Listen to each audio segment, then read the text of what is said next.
দেখা দিয়েছে। 3টি নদীর 41টি পয়েন্টে বন্যা নিয়ন্ত্রণ বাঁধ ধসে যাওয়ায় ফুলগাজী এবং পরশুরামে নতুন করে ছড়িয়েছে বন্যার আতঙ্ক। এই নিয়ে বিস্তারিত জানাতে আমাদের সাথে ফেনীর ফুলগাজী থেকে যুক্ত হচ্ছেন সহকর্মী সোলাইমান ডালিম। ডালিম, এই যে আবার নতুন করে বন্যার শঙ্কা দেখা দিয়েছে, এক্ষেত্রে প্রশাসনের পক্ষ থেকে কি উদ্যোগ নেওয়া হয়েছে, আর ক্ষতিগ্রস্ত বাঁধ মেরামতে কোনো উদ্যোগ নেওয়া হয়েছে কিনা?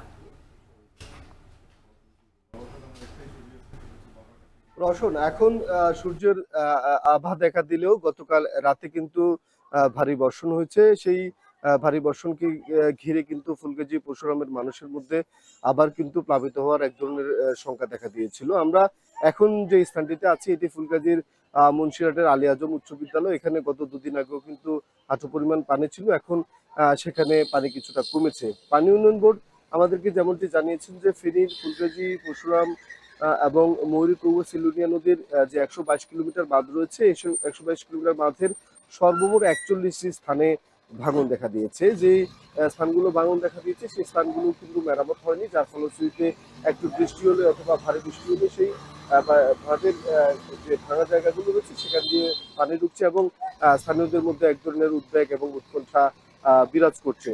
সব মিলিয়ে জেলা প্রশাসন আমাদেরকে যেমনটি জানিয়েছে যে ফেনীর এই যে 2025-এর এই বন্যায়, এই 25-এর বন্যায় 137টির বেশি গ্রাম কিন্তু প্লাবিত হয়েছে। এখন পর্যন্ত 121টি গ্রাম থেকে কিন্তু পানি নেমেছে। এছাড়াও ছাগলনাইয়া, ফেনী সদর এবং সোনাগাজীর কিছু কিছু এলাকায় কিন্তু এখনো জলাবদ্ধতা রয়েছে।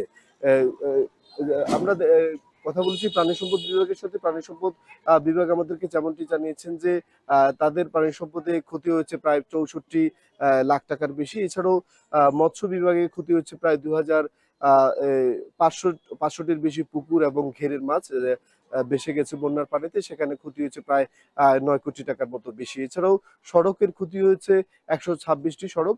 সড়ক ও জনপথ বিভাগ যেটি জানিয়েছেন যে 126টি সড়কের যে 20 কিলোমিটার বিভিন্ন জায়গায় খানাখন্দ তৈরি হয়েছে এবং গর্ত তৈরি হয়েছে, বিপর্যয়কর পরিস্থিতি তৈরি হয়েছে সড়কগুলোর। সেগুলো মেরামত করতে 90 কোটি টাকার বেশি খরচ হবে বলে তারা জানিয়েছেন। এছাড়াও ফুলগাজী এবং পরশুরামের বিভিন্ন জায়গায় আমরা দেখেছি যে ঘরবাড়ি, বসতভিটা ক্ষতি হয়েছে প্রায় 200 শতাধিকের মতো। তবে যেসব ঘরবাড়ি ক্ষতি হয়েছে সেই ঘরবাড়িদের ক্ষতি কি পরিমাণ সেটি এখনো নিরূপণ করা যায়নি। অপরদিকে জেলা প্রশাসন বলছে ক্ষয়ক্ষতির সঠিক যে তথ্য এবং পরিপূর্ণ তথ্য সেটির জন্য তারা মাঠে কাজ করছেন। এই ছিল ফেনীর ফুলগাজী থেকে আমাদের কাছে ফেনীর বন্যা পরিস্থিতির খবরের সর্বশেষ। ভারী বর্ষণে আবারও বন্যা পরিস্থিতির অবনতির শঙ্কা দেখা দিয়েছে ফেনীতে। সেখানকার সবশেষ পরিস্থিতি জানাতে আমাদের সাথে যুক্ত ছিলেন সহকর্মী সোলাইমান ডালিম।